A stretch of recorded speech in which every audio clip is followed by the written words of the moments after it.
Hello and welcome to this video. Today I'll be talking about El Salvador, also known as São Salvador da Bahia de Todos, which translates to Holy Savior of the Bay of All Saints. Officially, it's named the Republic of El Salvador, tracing to the fact that El Salvador's formal government is a republic. Holding 6.1 million people, El Salvador is the smallest country in Central America and the capital of the Brazilian state of Bahia. Known by the world as the land of volcanoes, it's bordered by the Pacific Ocean, Guatemala, and Honduras, as you can see on the map. El Salvador was founded by the Portuguese in 1549 as the first capital of Brazil after gaining their full independence from Spain in 1841. Today, Salvador is the heart of the country's Afro-Brazilian community. One of the first things I've read within researching this beautiful city is that it's the only place in the world with preserved culture from those brought as slaves from Africa, from their music, traditions, culture, religion, food, dance, and much more.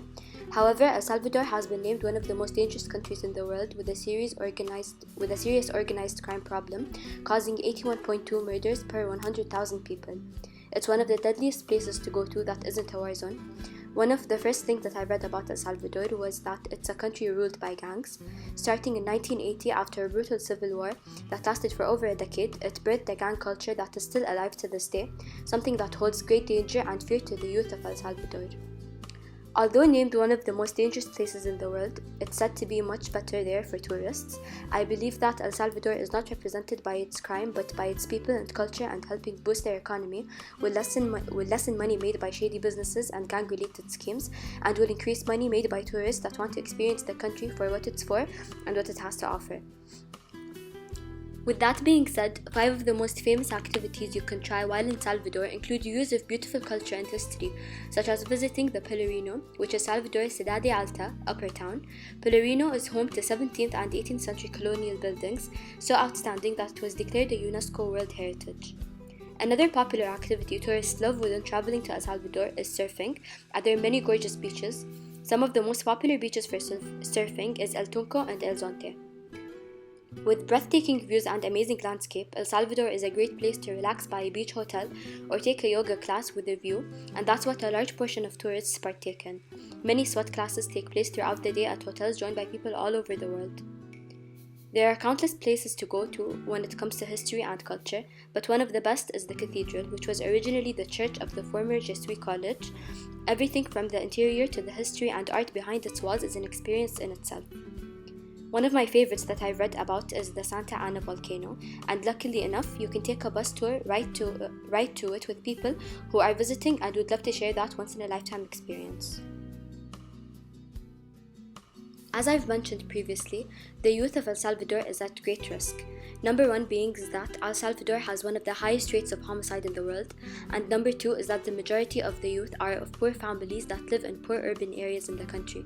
The high rate of poverty is a large affective factor when it comes to youth, as well as education, family stress, inequality, drugs and alcohol-related issues, and the structure from which the youth is brought upon. Seeing as El Salvador is ruled by gang members, it's only normal that most of them are of young age, some 20 years of age and some entering as young as 15 years of age into the gang world. The reason for youth gangs, called maras, must be addressed at the very root of the problem, which is that the structure that promotes irrelevancy when it comes to youth positivity is frowned upon in the country. The society doesn't really pay attention or care about the youth and are very excluded from the public sphere. Violent parents are unfortunately a large percentage of the society, and that only means that their young will not have the proper tools to showcase their positive abilities and to change El Salvador's perception of their youth for the better. El Salvador's youth are the key to unlocking economic prosperity, and one way down that road was with the help of the United States to combat violence through a program that works with young people in helping them secure jobs. The difficult part is that even though some young people do have skills and abilities required for a job, they may face some obstacles. One being having to find something in the neighborhood, because crossing gang territory lines to work somewhere else can be extremely dangerous. This project, like many others taking place in the country, has a positive social and economical effect and deserves to be replicated to encourage youth excellence and positivity.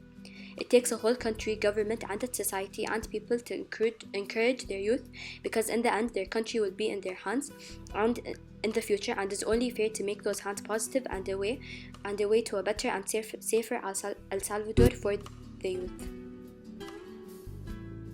To summarize, El Salvador is and will always be a history and art-filled country that's beautiful and filled with ancestral footprints that can never be erased, no matter what takes place there.